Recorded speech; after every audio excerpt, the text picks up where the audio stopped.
আজকে আমরা কথা বলবো রেইনি সিজন নিয়ে। মানে রেইনি সিজনে আমাদের কি কি ধরনের ফ্যাব্রিক বা কি কি ধরনের কালার পরা উচিত, কি কি ধরনের কালার পরা উচিত না, এটা নিয়ে আমরা আজকে কথা বলবো।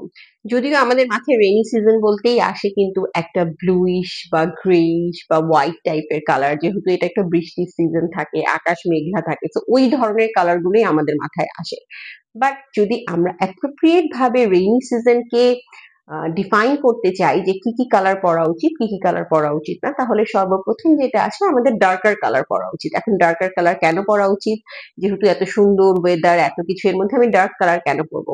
এটা পরার রিজন হচ্ছে যে ডার্ক কালার পরলে পারে যদি আমরা বাইরে বের হই, বৃষ্টিতে ভিজে যাই, তাহলে আমাদের বডিটা শো করবে না, এবং বৃষ্টিতে যে কাদা ছিটে আসে বা ময়লাটা থাকে ওটা আমাদের ফ্যাব্রিকে লাগবে না। সো আমাদের এটা ওয়াশেবল হবে, এটা আমরা লং লাস্টিং, মানে অনেকদিন আমরা এই ফ্যাব্রিকটা পরতে পারবো, বা এই ক্লোথটা পরে যদি আমি ভিজেও যাই বৃষ্টিতে, আমি অনেক কমফোর্টেবল থাকবো।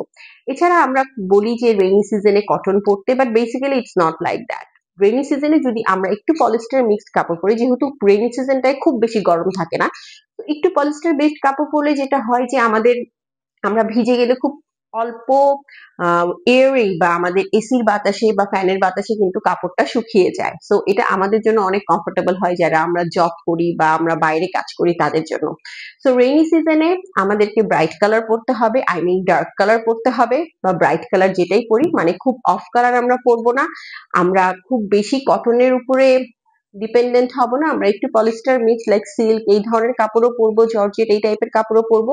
এবং আমরা সবসময় মাথায় রাখবো যে সাদা বা এই জাতীয় কাপড়গুলো আমরা অ্যাভয়েড করব, কারণ যদি বৃষ্টিতে আমরা ভিজে যাই আমাদের বডি যেমন শো করবে, সেরকম আমাদের কাপড়টাও নষ্ট হয়ে যাবে। এছাড়া তো আমরা অ্যাক্সেসরিজ হিসেবে আমাদের ছাতা সবসময় সাথে থাকতেই হবে, এটা ম্যান্ডেটরি।